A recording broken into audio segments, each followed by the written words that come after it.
Assalamualaikum warahmatullahi wabarakatuh. Perkenalkan, nama saya Muhammad Randika Satria Putra. Saya mahasiswa dari Universitas Terbuka.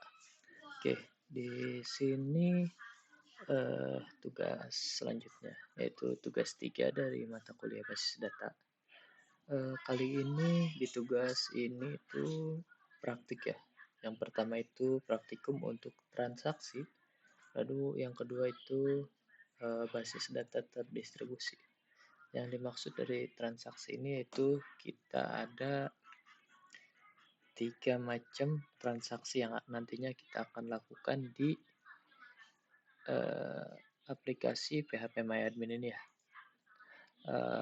Di video sebelumnya kita kan sudah ada install XMPP. Nah, untuk selanjutnya juga di tugas sebelumnya kita membuat database rumah sakit dan di dalamnya sudah ada tabel administrator, admin, pasien, dan dokter. Cuma ini di dalamnya masih kosong. Tabel ini masih kosong. Ini tadi saya coba-coba di tabel ini. Nanti kita akan membuat transaksi untuk tabel pasien ya. Oke, mungkin bisa kita langsung untuk yang pertama.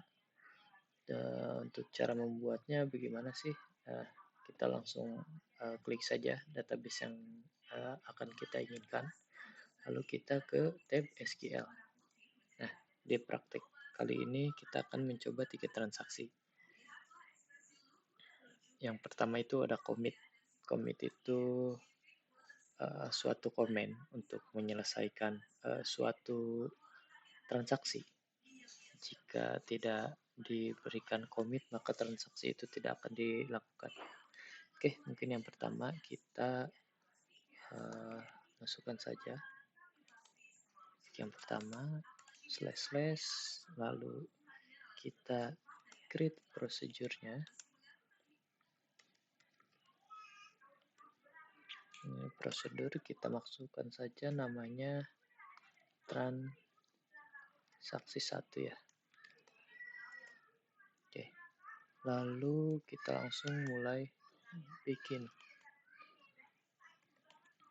Nah, sudah itu kita langsung saja buat start transaction-nya.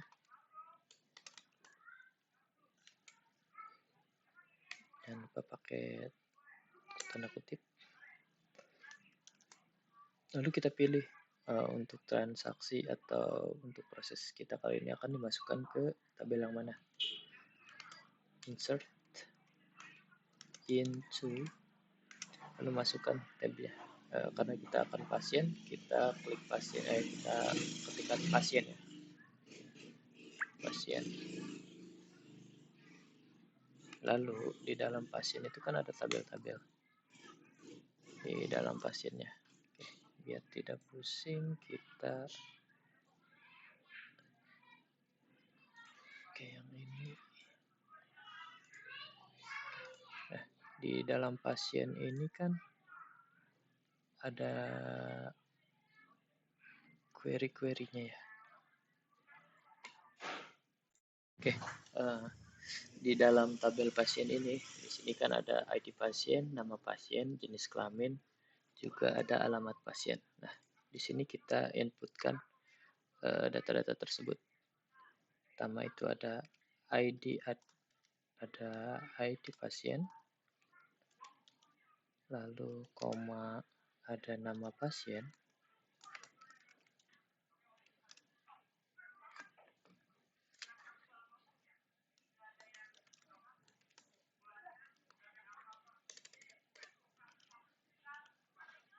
juga yang terakhir itu ada alamat pasien. Oke. Lalu kita klikkan value. Value ini untuk nantinya memasukkan data-data yang akan nantinya masuk ke tabel pasien, lalu ke data-data yang di dalamnya. Yang pertama itu kita buka kurung, yang pertama ID pasien. ID pasiennya kita bisa masukkan 1. Lalu koma, lalu untuk nama pasien bisa tanda tanda kutip Randika, koma, lalu di sini ada jenis kelamin kita masukkan L aja, koma lagi, lalu ada alamat pasiennya kita tulis saja Jalan Bogor. Oke, contoh ya. Ini untuk data, misal datanya kita ingin banyak, kita gini aja, 1, 2, 3, 4. Alamatnya misal Cisarua, Cipayung, atau Puncak. Setelah itu, jangan lupa ya, ini pakai koma, ini koma, ini koma, lalu ditutup dengan tanda kutip.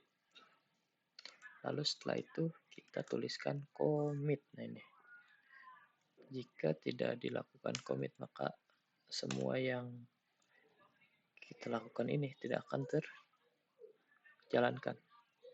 Setelah itu kita masukkan komen n, karena di sini dimulai dengan begin maka harus diakhiri dengan n. Lalu di sini kita masukkan penutup delimiter. Oke, jika sudah begini kita langsung kirim saja.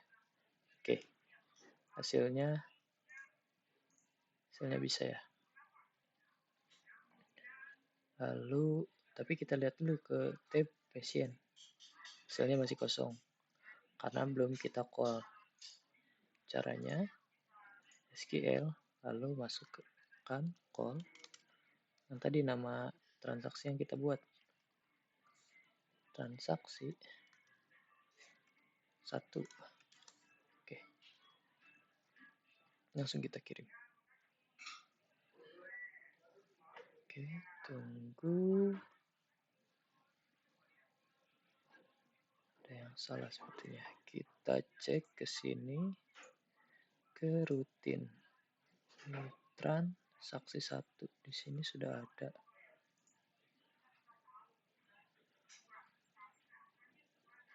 Oh, oke, kita lihat dulu. Oh, ini ada tipe nama pasien. Oke, nah sudah jalan.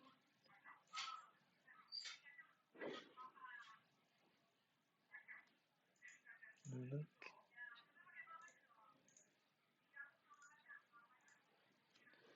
oke, call transaksi 1, langsung kirim. Oke, berhasil. Kita masuk ke tab ini, maka data-datanya akan langsung masuk. Oke, itu yang pertama, itu commit ya. Lalu selanjutnya yaitu rollback.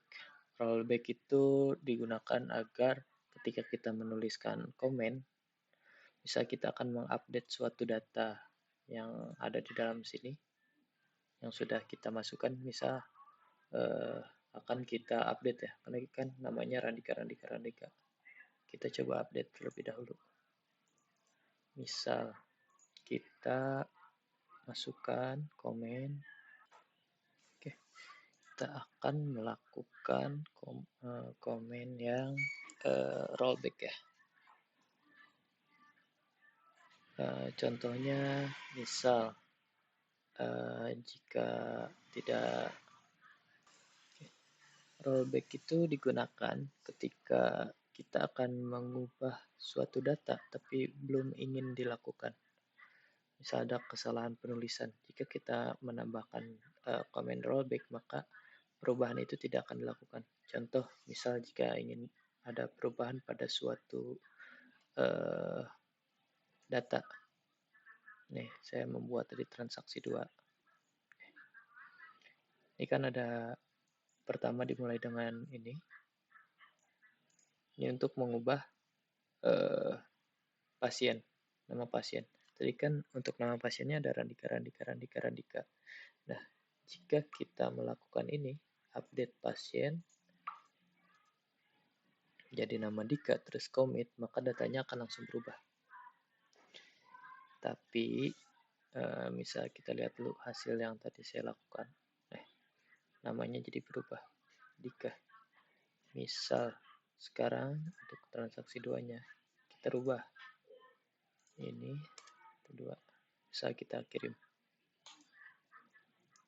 Oke, ini sudah berubah. Misal kita langsung tulis lagi call transaksi 2, lalu kita kirim. Kita lihat ini akan terubah.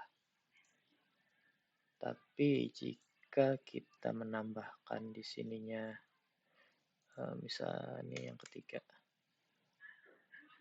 lalu kita di sininya tuliskan rollback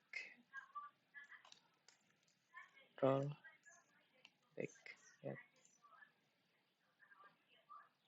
Ini jika kita eksekusi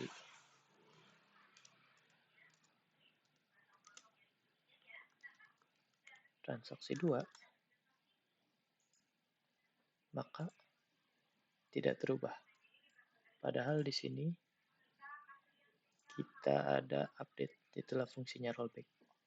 Jika misalnya kita sedang melakukan sesuatu dan tidak sengaja commit, rollback ini fungsinya agar untuk yang di sini tidak dijalankan komennya. Oke. Selanjutnya kita ke transaksi yang ketiga, yaitu save point. Oke, di sini saya membuat transaksi ketiga ya, yaitu transaksi ketiga ini itu save point. Apa sih fungsinya save point? Save point ini digunakan ketika kita ingin menambahkan suatu data. Saat kita memasukkan data selanjutnya ya. Tadi kan di pasien itu sudah ada 4 data. Lalu kita akan memasukkan data ke-5, data ke-6, dan data ke-7. Tapi di data ke-5 ini kita menulis save point. Lalu kita selanjutnya membuat data ke-6. Nah, data ke-6 ini kita memasukkan rollback. Terus nanti akan dikirim ke poin 1. Itu nantinya akan berimpact ketika kita memasukkan data ke-5, data ke-6 tapi di rollback, terus data ke-7. Nah, data ke-6 ini nantinya tidak akan terinput ke dalam data. Karena ketika sudah mencapai sini, ini akan otomatis ke poin 1 yang sudah kita labeling save point. Lalu akan langsung ke poin 7. Untuk hasilnya bisa kita langsungkan saja. Save point.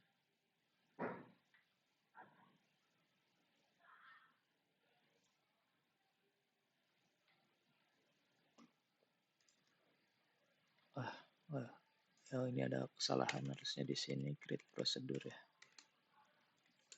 Oke. Prosedurnya sudah dibuat. Kita coba lagi. Oke. Kali ini jalan ya. Set.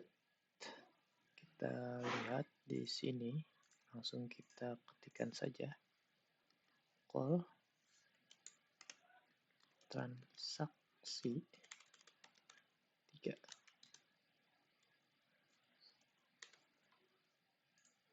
Boom. Terlihat. Nah, seperti yang saya bilang tadi. Setelah kita memasukkan data ke-5, lalu kan jalan data ke-6. Tapi di data ke-6 itu ada rollback. Save point, dia akan langsung lari ke poin yang atas, ke save point yang ke-5 lagi. Lalu nantinya akan langsung ke poin ke-7, yang ke-6-nya akan dilakukan. Oke, untuk yang tugas pertama yang praktikum transaksi sudah selesai. Yang kedua yaitu praktikum basis data terdistribusi. Oke, apa sih basis data terdistribusi itu? Itu gunanya untuk mereplikasi nanti ketika misal di data utamanya ada perubahan, maka di tempat replikasinya juga akan otomatis terubah. Itu nantinya akan berguna misal jika data utamanya tiba-tiba ada kerusakan atau amit-amit ada bencana alam, tapi data kita akan tetap ada di tempat replikasi. Biasanya itu digunakan di server-server perusahaan, baik bank ataupun perusahaan-perusahaan besar yang memiliki data center lebih dari satu ya. Misal satu data center utama, lalu satu lagi data center sebagai DR atau buat pencegahan disaster recovery. Oke, di sini itu saya menggunakan VirtualBox. Di sini saya ada membuat VirtualBox lalu isinya itu Ubuntu karena saya hanya punya OS Ubuntu. Sudah saya install di sini Ubuntunya. Saya juga membuat PHP MyAdmin di Ubuntu ini karena yang saya akan lakukan sinkronisasi yaitu di sini yang database rumah sakit ini. Oke. Yang ini kita hapus dulu transaksinya. Oke. Jika sudah, kita coba lakukan ekspor. Kita ekspor saja data yang ini.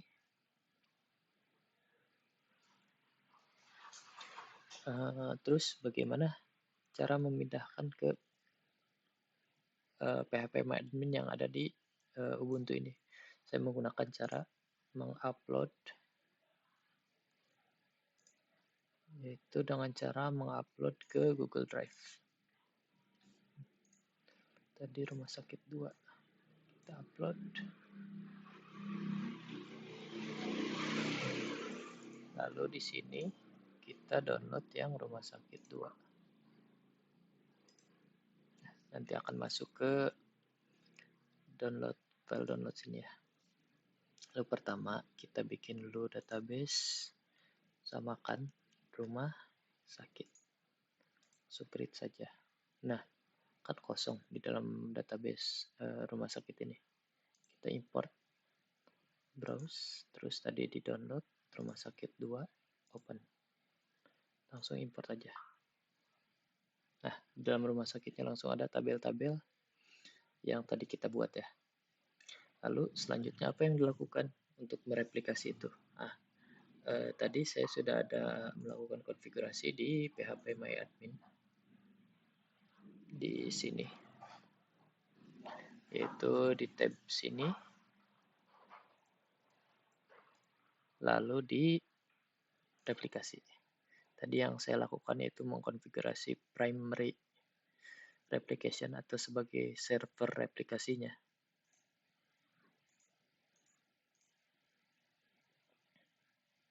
Lalu saya juga membuat user ya untuk nantinya dipakai di Ubuntu. Ini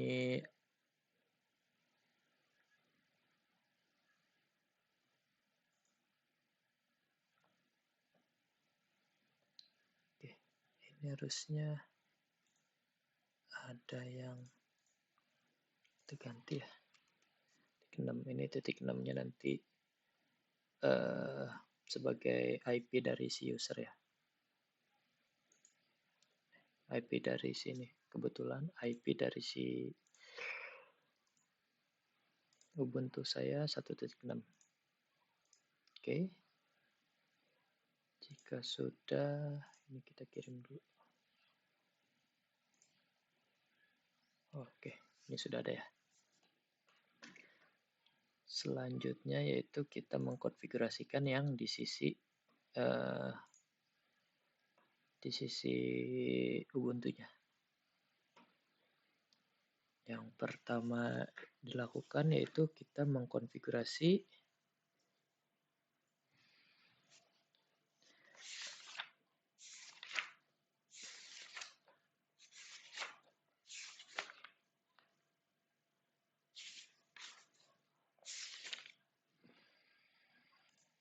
di sini kita masuk ke sini, lalu ke replikasi. Nah, karena yang di laptop saya ini ininya sebagai primary replication, maka di Ubuntu yang akan kita konfigurasi yaitu replication atau sebagai usernya lah. Oke, username-nya yang tadi kita buat ya di sini. Nih, saya membuat akun dengan nama Randika. Oke, Randika, terus tadi passwordnya, lalu host. Ini hostnya itu IP dari laptop kita ya. IP-nya 192.168.1.2. Nih, IP saya 1.2. Setelah ini, jangan langsung diklik go ya. Kita kopikan dulu nih, ada server ID. Lalu kita di ini, di XAMPP-nya. Lalu kita configure. Ada config file-nya. Yes. Kita masukkan di sini.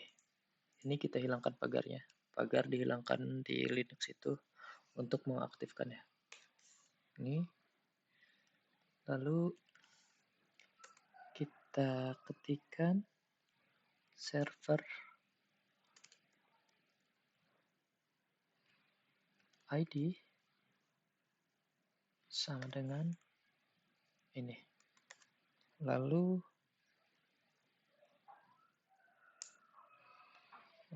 ini kita hapus saja. Lalu satu lagi kita buat replicate to database. Tadi database yang akan kita replikasi, yaitu ini database rumah sakit. Rumah sakit.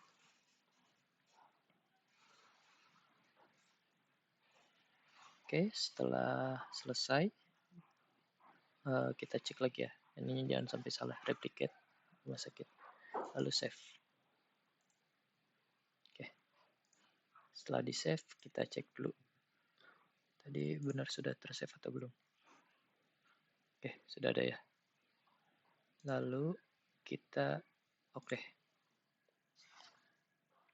Setelah itu kita coba untuk merestart si MySQL database ini. Restart. Lalu Apache-nya juga kita restart saja.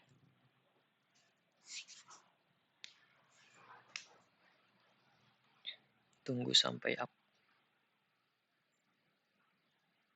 Oke, sudah running ya. Ininya juga sudah running. Kita kembali ke sini. Kita langsung go.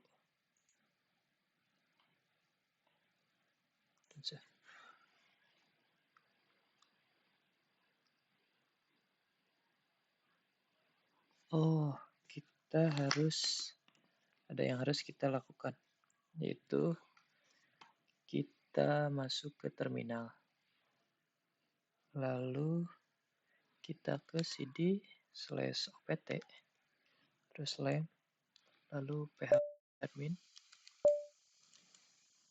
lalu ke libraries. Lalu kita lihat dulu. Nah, yang akan kita lakukan yaitu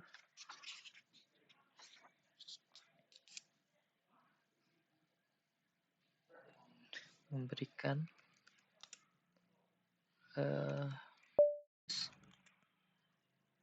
untuk si file config default php ya.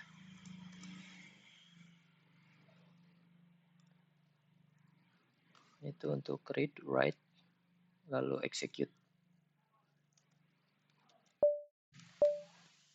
Config default php. Ini masukkan user. Oke, jika sudah selesai, kita masuk ke sini aja nih. Ke file, lalu ke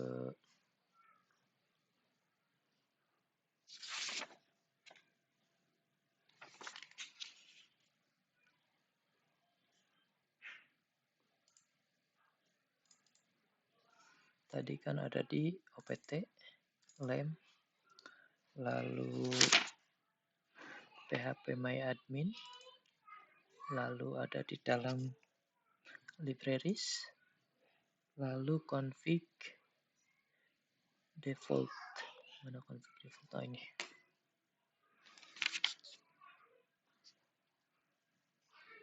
Kita edit yang di nomor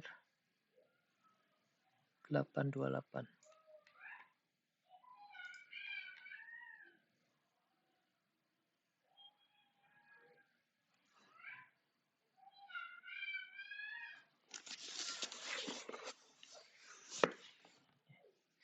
Di modul juga sebenarnya ada untuk ininya, langkah-langkahnya.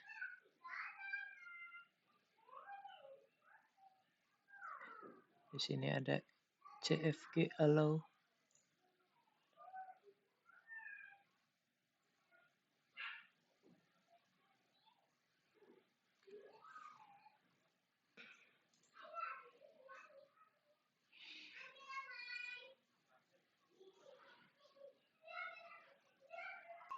Kita cari yang allow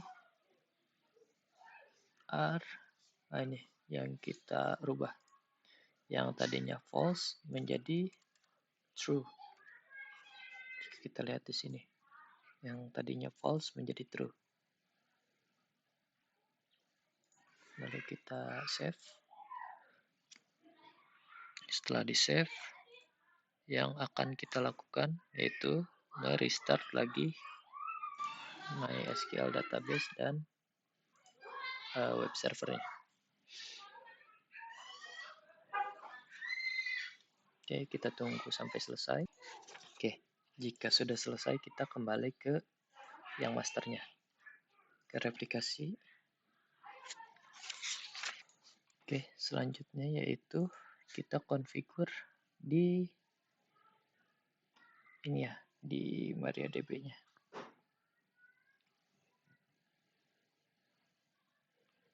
Jika sudah jalan, kita cek statusnya.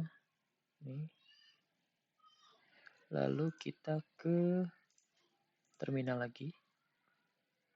Yang kita lakukan sekarang yaitu kita ke folder opt, lalu lem, lalu bin tls. Ini yang akan kita configure yaitu .mysql-nya ya.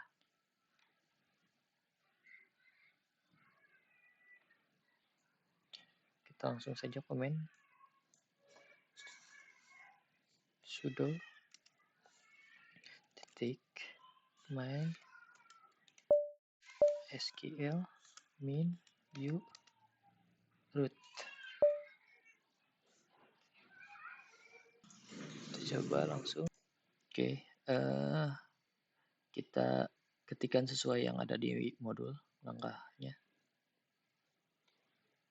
Nah, yang master log file ini yaitu yang ada di sini, MySQL.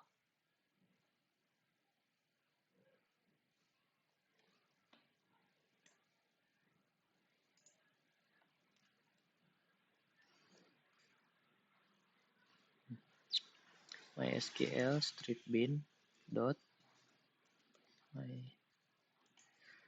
MySQL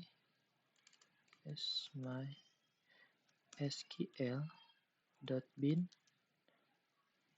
atau salah ya, strip bin dan 0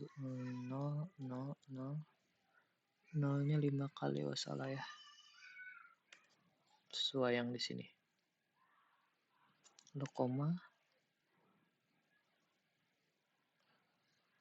Oke, load positionnya samakan dengan yang di sini ya, yang di phpMyAdmin yang laptop. Master underscore log underscore position sama dengan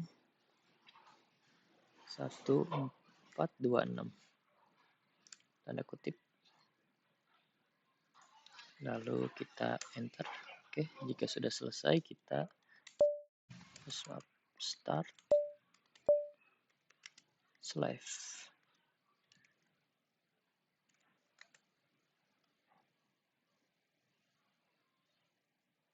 Oke, kita show status slave.